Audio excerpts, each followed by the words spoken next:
प्रातम भाद्रपद मास शुक्ल पक्ष मंगलम भगवान विष्णु मंगलम मंगलम गरुड़ध्वज मंगलो पुंडरोक्षी मंगलो तनोहरि। धर्मराज युधिष्ठिर बोले, हे कृष्ण, भाद्रपद मास के शुक्ल पक्ष एकादशी का क्या नाम है, व्रत विधि क्या है, इस दिन किस देवता का पूजन किया जाता है, मुझे विस्तार से बताइए। भगवान श्री कृष्ण बोले, हे कुंते, भाद्रपद मास के शुक्ल पक्ष के एकादशी का नाम वामन एकादशी है। इसे परिवर्तनी पद्मा जयंती आदि नामों से जाना जाता है।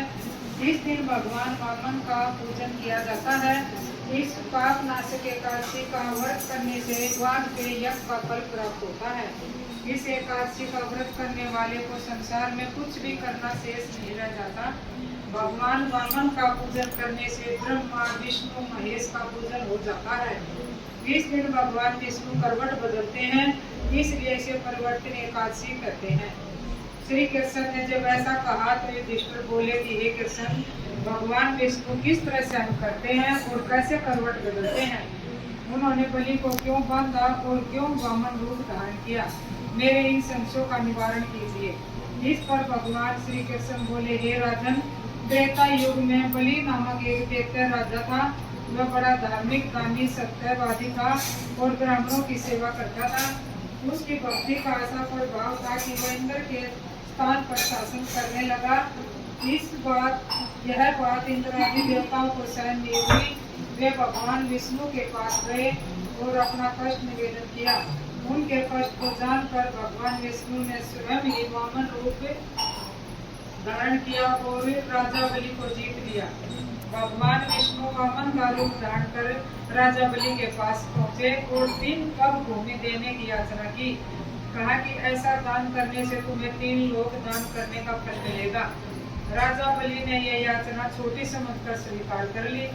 तब भगवान विष्णु ने अपने शरीर का आकार बढ़ा लिया। वह इतना बड़ा था कि पैरों से भूलोक, जगह में भूलोक, कमर में स्वर्गलोक, उदर में महलोक और हृदय में जललोक, कंठ में तपलोक और मुख में सत्यलोक को 2 कपों में ही नाप डाला। उस समय सूर्य, इंद्र, नक्षत्र, इंद्र व अन्य देवता भगवान विष्णु की स्तुति करने लगे। तब भगवान विष्णु ने राजा बलि को पकड़कर पूछा कि राजन, अब 3रा कप कहाँ रखो? यह सुनकर राजा बलि पहले तो हक्का बक्का रह गया, फिर उसने अपना सिर झुका दिया। उस झुके हुए शीश पर भगवान विष्णु ने अपना 3रा पग रखा। ऐसा कहते हैं कि बलि पाताल लोक में दशा चला गया। उस समय बलि के अनुरोध पर भगवान विष्णु ने उसे वचन दिया कि एक रूप से वे सदैव उनके पास रहेंगे। इस प्रकार वामन व परिवर्तनीय एकादशी के दिन भगवान विष्णु अपने एक रूप से पाताल में राजा बलि के यहाँ रहते हैं और दूसरे रूप से क्षीर सागर में शेष शैया पर विराजमान करते हैं। इस दिन विष्णु रूप भगवान वामन का पूजन करके व्रत रखना चाहिए। दही चावल का दान किया जाता है। रात्रि में जागरण किया जाता है। जो मनुष्य इस तरह वामन एकादशी का श्रद्धा भक्ति से व्रत करता है, वह पाप मुक्त होकर स्वर्ग लोक में वास करता है। इस व्रत कथा के सुनने पढ़ने वह अचो में का फल प्राप्त होता है।